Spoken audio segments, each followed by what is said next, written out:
Oi pessoal, estamos de volta aqui no segundo bloco da entrevista com o Mauro César Freitas e dando sequência à nossa pequena amostragem assim, do acervo da Celina Tenkaten, que é da Galeria Tenkaten, eu quero mostrar essa obra aqui de uma artista chamada Lydia Keffer, que faleceu já há algum tempo, há mais de 10 anos, e ela foi companheira de ateliê da Celina, né, e retratou muito essas nossas paisagens aqui. E ela tem uma linguagem bem sintética, assim, uma pincelada precisa, vigorosa. É um trabalho que eu sempre admirei muito. Ela fez muitas obras pequenas aqui também, então tem um grande acervo dessas pequenas obras expostas aqui, que tem essa linguagem quase abstrata, assim, né? Em uma cor discreta. Então, assim, eu acho muito bonito esse trabalho dela, tá? A Celina tem um grande acervo de obras da Lydia.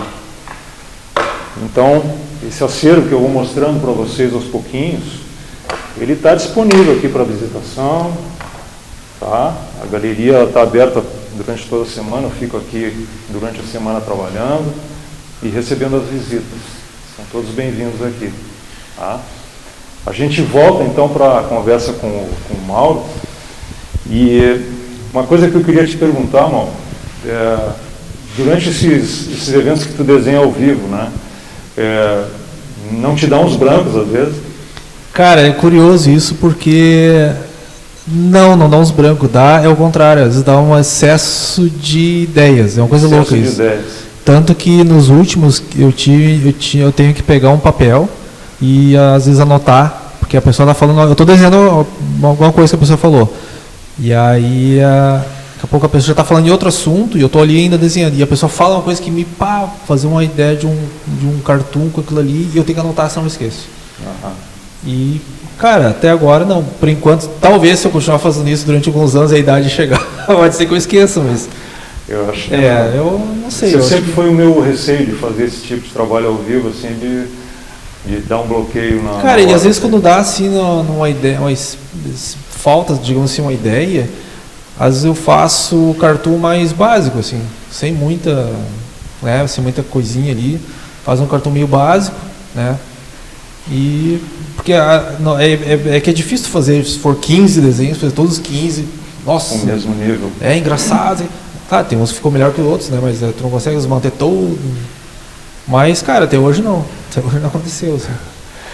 Mauro, tu me mostrou antes da gente começar, uma ideia muito interessante que tu está desenvolvendo, né, que é um book, não é um book fotográfico, né? É como se fosse um álbum fotográfico, um book fotográfico, mas na verdade ele é um book desenhado, então esse seria eu não sei que nome botar, talvez seja cartoon book, não sei, tem que chamar de alguma coisa. E o que acontece aqui? Como é que é o negócio? E na verdade esse aqui é um protótipo, ele não é assim, né? Ele vai ser depois, vai ser feito com nanquim, talvez um papel verger, uma coisa mais, né, sofisticada.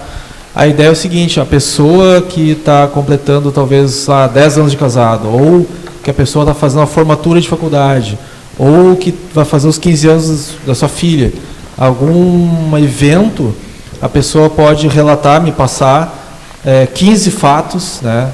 Vamos supor que seja o casamento, que eu fiz o meu casamento. Eu fiz o primeiro desenho, o primeiro cartoon de quando eu e a minha esposa a gente se conheceu, depois quando a gente noivou, depois que a gente casou, né, na igreja, depois que a gente comprou nosso primeiro carro, foi um Fusca bege. Fusca bege, E aí depois quando vieram os filhos, né, então são 15 desenhos de fases diferentes, né, de épocas diferentes, só que a diferença é que eles são desenhados, relatados de uma forma bem humorada. Eu só vou dar um exemplo aqui, por exemplo, do Fusca bege aqui, ó. Fusca bege. É esse aqui, ó. Aí depois eu botei assim, ó.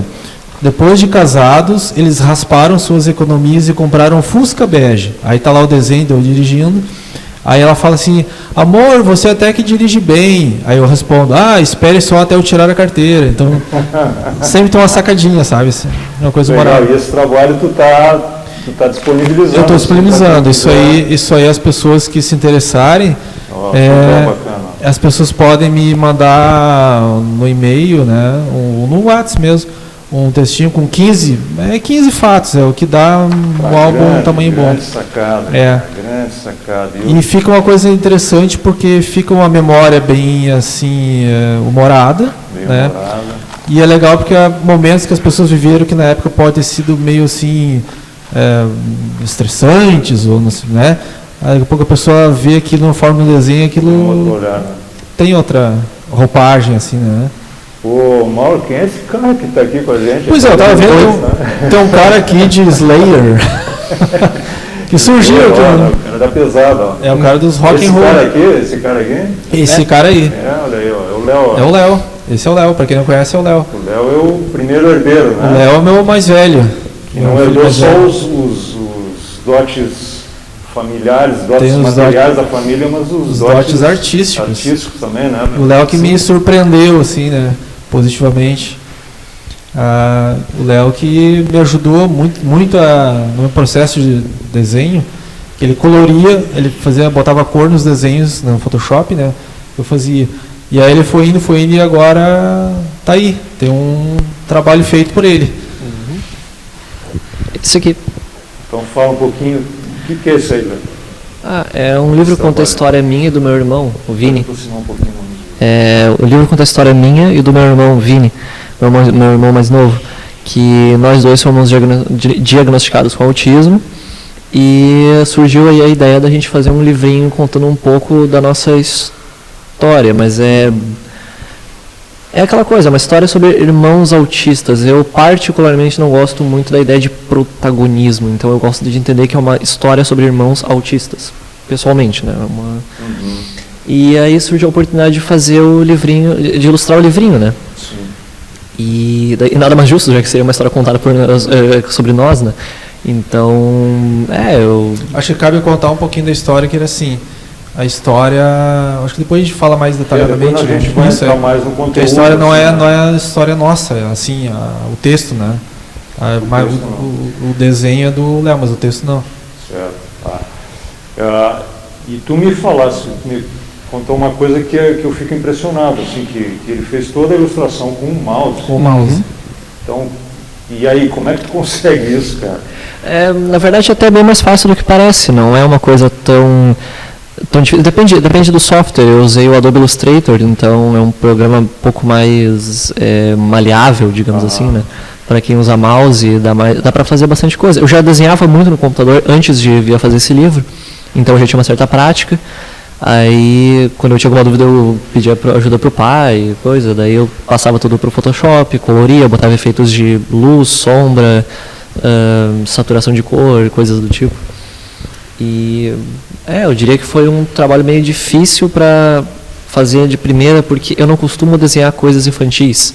Eu sou muito fã, por exemplo, de terror. Eu gosto de obras, desenhar coisas mais assustadoras, que sabe, monstros, ou então coisas mais anatômicas, personagens de histórias de alguma ficção científica que envolve muitos detalhes e coisas. E personagens infantis já é uma coisa um pouco mais complicada, porque é que na simplicidade acaba sendo complexo, porque tu tem uma linguagem infantil que ali para criar uma linguagem infantil é mais difícil. Tu tem que criar uma coisa carismática para criança, então é uma coisa que eu não faço muitas vezes. Então para mim, de certa forma, foi até meio difícil. Qualquer um que trabalha com ilustração há mais tempo pode olhar isso aí e achar que está meio mais ou menos, eu não sei. Tá, e essas ilustrações mais assim ligadas ao universo do terror, fantástico, tu faz o quê? Também digitalmente ou...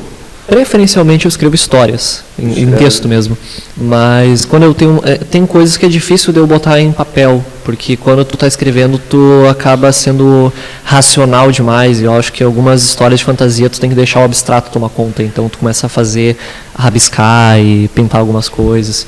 Então tem coisas que eu consigo botar no papel em forma de texto e outras que eu só consigo desenhar, eu não consigo expressar com palavras. Então eu tenho algumas... São narrativas desenhadas, então. Algumas vezes sim, eu estou pensando em criar quadrinhos. Eu comecei a me inspirar muito em alguns escritores, tipo Edgar Allan Poe, o Howard Phillips Lovecraft. Aí tem mais um cartunista, é um criador de mangás, né, um japonês chamado Junji Ito, que eu acho sensacional o trabalho dele, tanto de a técnica que ele usa para desenhar, como também as histórias que ele bola. Então, eu tenho uma base de inspiração bem assim, sabe? Eu não costumo fazer livros infantis, é o que foi o meu principal obstáculo.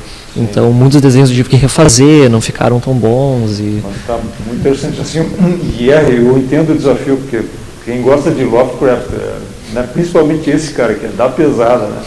E vir para um universo tão singelo, olha, é um trajeto. E só a título de curiosidade, quando o Léo começou a desenhar o livro, que eu vi ele direto no computador, no mouse, eu dizia, Léo, pega e faz um esboço à mão, porque a minha cabeça funciona assim, faz um esboço à mão, né, depois escaneia, depois sim, porque na minha cabeça funciona assim, o computador ele é uma ferramenta, né, e eu não consigo direto no computador. Algumas coisas eu até faço, assim, mas a mais eu vou no papel, escaneio, porque eu tenho que desenhar, eu tenho que pegar a folha, sentir a dimensão da folha, toda aquela coisa.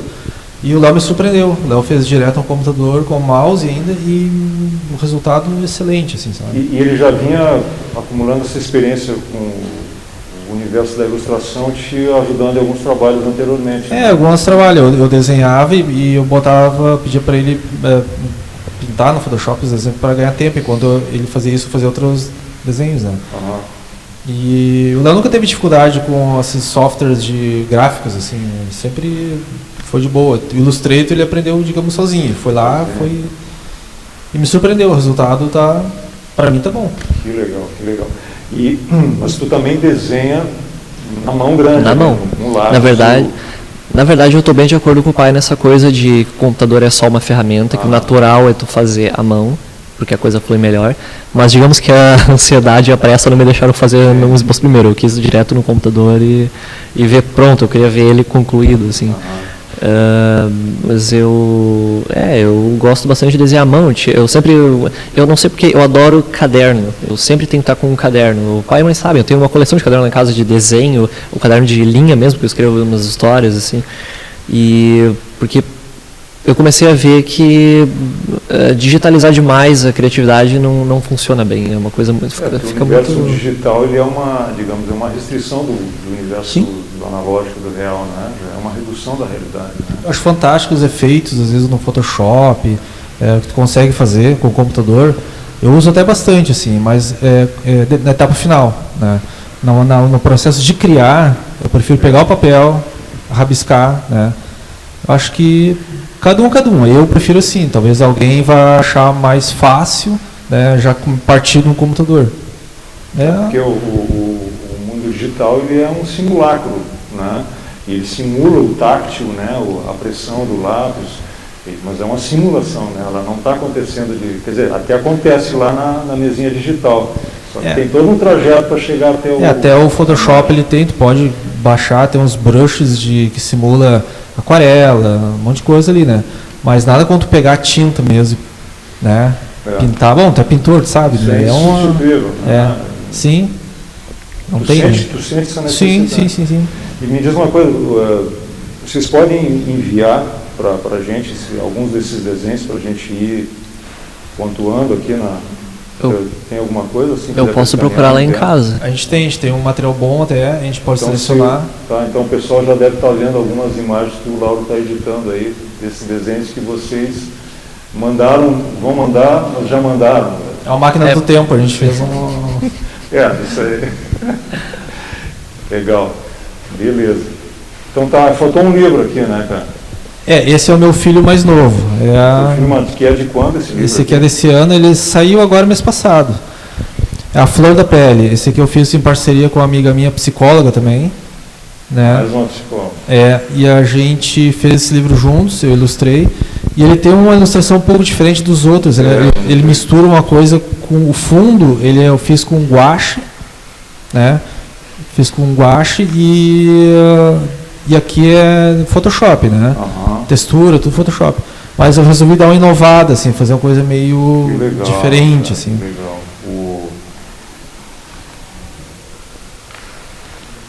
O gestual tá bem presente aqui, né? E ele é um livro assim que ele tem também uma história de uma menina que ela tem a mãe que está sempre mandando ela fazer as coisas, um pai que chega em casa e não quer saber, só quer olhar a televisão, e ela vê os pais muito distantes dela, assim, e ela encontra uma maneira de aproximar os pais. Por isso que o nome é A Flor da Pele, porque os pais estão sempre com os nervos à flor da pele, então sempre, sabe? Aí ela assim, o que eu vou fazer para meus pais darem mais atenção? Ela vai lá no jardim, colhe algumas flores e deixa de surpresa para os pais. De manhã eles vão tomar café, tem umas flores na mesa com uns bilhetinhos assim. E os pais começam a cair ficha que, a gente está tão ausente para nossa filha, vamos começar a ficar mais, né? Legal.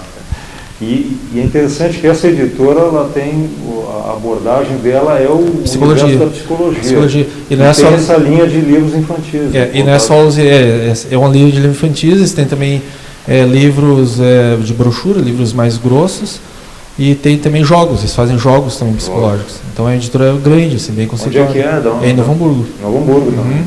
Eles são bem conceituados. Eles têm no Brasil todo, digamos, pessoas que publicam com eles, né? Vários psicólogos, assim. Muito bem. E qual é o que a gente tem pela frente aí, né? Em termos de projetos, Cara, tem tanta coisa que nem eu te falei antes, a gente veio pra cá pra ter essa choeira sem saber o que ia acontecer e pra nossa surpresa tá acontecendo uma coisa emendando na outra. Sabe, bastante coisa que eu tô achando maravilhoso. Eu tava discutindo com o pai a hipótese, talvez, porque eu comecei a mexer com 3D há uns anos atrás. E modéstia à parte, até que eu domino bem a coisa. E eu tô pensando em fazer ilustrações em 3D para botar em livrinhos. Porque eu já vi, eu me lembro vagamente, mas quando eu era criança eu tenho certeza que tinha um livrinho que era assim, que era tipo esses assim que o pai faz, só que as ilustrações eram todas feitas em 3D, por computador. Então, pode ser aí que expanda um pouco o que a gente costuma fazer, né? Que a gente costuma trabalhar mais com a ilustração 2D, mas, quem sabe abrir as portas para o 3D, né, futuramente, se der certo. Vai trazer esse universo do terror, do fantástico também? Eu pretendo, na verdade, eu tenho muitas histórias que eu gostaria de publicar, mas eu não saberia se ia dar certo, porque é uma coisa, não sei se ia funcionar muito bem, assim, é diferente, essa história aí do livro, ela, tipo, eu gostei bastante, sabe, de fazer o livrinho, assim, depois que eu li a história, achei bem legal a ideia de a história de irmãos autistas então, mas se eu fosse publicar uma das minhas histórias de terror, talvez fosse muito complexo, ou talvez eu não soubesse explicar direito no livro. Tem que arriscar, mas Eu estou curioso. Eu estou pensando. Gente, aqui, vamos ter que, mais um aviso aqui, né? Ele tem que fazer esse papel aqui que eu vou fazer. Mas dá para dar o serviço dá tempo? Quantos segundos aí? O programa então vai ao ar TV Litoral Torres, terças-feiras às 20 horas, com reprise quintas-feiras às 20 horas. E na TV Litoral, na Rede Litoral de TV, Canal 6 da NET, às terças às 17, com reprise às quartas às 8 horas. Tá? Quem está sempre me acenando ali, faltando 2 minutos para cada bloco, é o Lauro Santos, que está dirigindo esse programa. Nas câmeras está o Alberto Balbueno. E a gente tem a parceria, né, ilustre aí, querida, da Irene Grings, que está sempre dos bastidores aí, né? Então a gente volta logo aí.